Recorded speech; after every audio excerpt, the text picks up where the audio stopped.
48 साल पहले आज ही के दिन फिल्म इंडस्ट्री में आया था धर्मेंद्र का तूफान। रिलीज हुई थी शोले, बॉलीवुड में मच गया था घमासान। 20 साल तक कोई नहीं ले पाया था पंगा। अब गदर 2 की सुनामी के बीच धर्मेंद्र को याद आई शोले की जवानी। एक सीन के 45 किलोमीटर पैदल चले थे धर्मपाजी। आज रिलीज होती शोले तो पानी भरते बाहुबली और पठान उस समय टूट गए बॉक्स ऑफिस पर कमाई के सारे रिकॉर्ड। गदर 2 ऐसा गदर मचाएगी इसका अंदाजा सनी देओल को भी नहीं था, लेकिन इस देशभक्ति फिल्म को देखने और तारा सिंह की दहाड़ सुनने के लिए सिनेमा घरों के बाहर भीड़ टूट ही नहीं रही है। 15 अगस्त पर तो गदर 2 के लिए सुबह 6 बजे ही सिनेमा घरों के बाहर लोगों की कतारें लग गई। 48 साल पहले भी बॉलीवुड में ऐसा ही नजारा देखने को मिला था। बिल्कुल ठीक सुन रहे हैं आप। 15 अगस्त 1975 को यानी कि आज ही के दिन धर्मेंद्र की शोले रिलीज हुई थी। उस समय ना तो घरों में टीवी थे और ना ही बहुत ज्यादा सिनेमा घर। बहुत बड़े बड़े लोग ही सिनेमा घरों तक पहुंच पाते थे। लेकिन उस समय धर्मेंद्र ने बॉलीवुड में ऐसा गदर मचाया था जिसका शोर 20 साल तक बॉलीवुड को परेशान करता रहा। गदर 2 की सुनामी को देखकर अब धर्मेंद्र को 48 साल पहले की जवानी याद आ गई है। साल 1975 में उस समय 3 करोड़ रुपए में बनी शोले ने बॉक्स ऑफिस पर इतना कलेक्शन किया था कि आज की तारीख में कई फिल्में नहीं कमा पाती हैं। शोले की कमाई उस दौरान कितनी थी उसको बताने से पहले आपको बताते हैं कि शोले की शूटिंग में पूरे 3 साल लगे थे।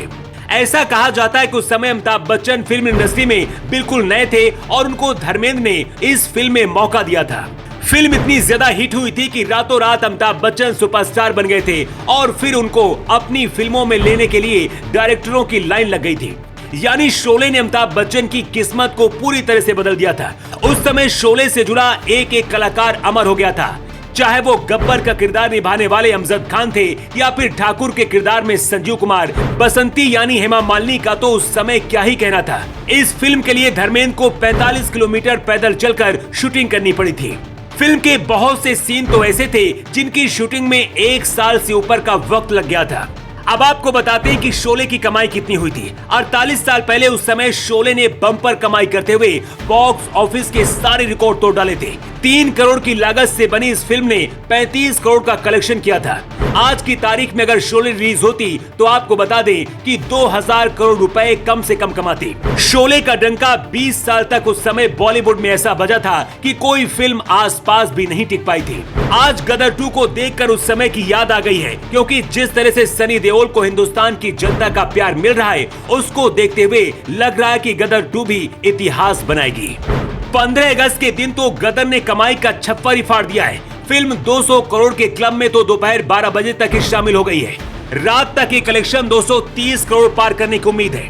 खैर कुछ भी हो, जिस तरह से शोले के किरदार अमर हो गए थे उसी तरह से गदर के किरदार भी अमर हो गए हैं। चाहे वो तारा सकीना की जोड़ी हो या फिर अशरफ अली। जीते और मुस्कान के किरदार ने भी गदर 2 में दिल जीता है तो विलन बने मनीष वाधवा ने लोगों का ध्यान अपनी तरफ खींचा है। गदर 2 देखकर जो भी सिनेमा घरों से बाहर आ रहा है वो हिंदुस्तान जिंदाबाद के नारे लगा रहा है।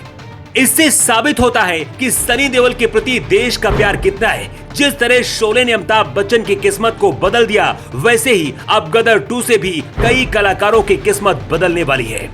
ब्यूरो रिपोर्ट, जेवर 24।